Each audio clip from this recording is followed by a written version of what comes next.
Joining us now is Matt Rosenberg, who lived in Chicago for 30 years. He just recently wrote a book titled, What Next, Chicago? Notes of a Pissed-Off Native Son. Matt, I don't like the phrase pissed off, but I understand why you're using it here. How can Chicago be saved when it seems like they're cycling the same type of ineffective, radical political leaders in election cycle after election cycle?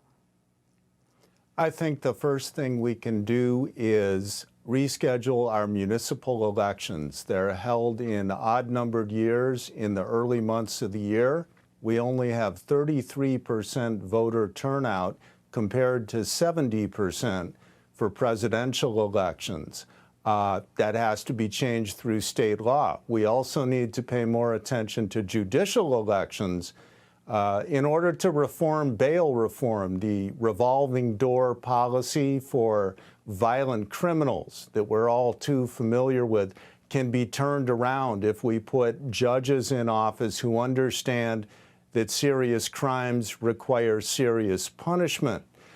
Then you turn to public education. Mayor Lori Lightfoot agreed to a cap on charter school growth. That's all wrong. Last January, Lori Lightfoot said that she plans on having a reunion weekend for Black Chicagoans who fled the city. And she said, we've lost a lot of population over the last 10 plus years.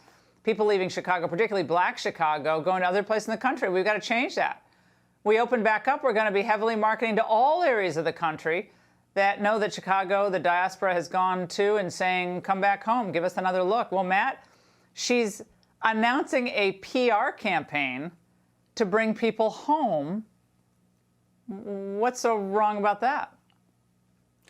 Sadly, Laura, this is the strategy in Chicago City Hall to try and soundbite your way out of egregious misgovernance. I think there's no chance at all that a PR campaign is going to turn things around. What we need are safe streets, more foot patrols by the police.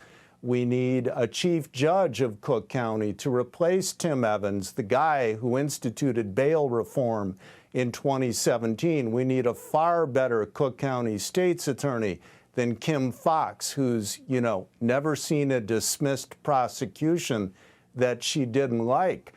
We need somebody running the city, our own Eric Adams, if you will, who will take on the teachers union. It's going to take an awful lot to turn the tide. Matt, thank you. It's good to see you tonight.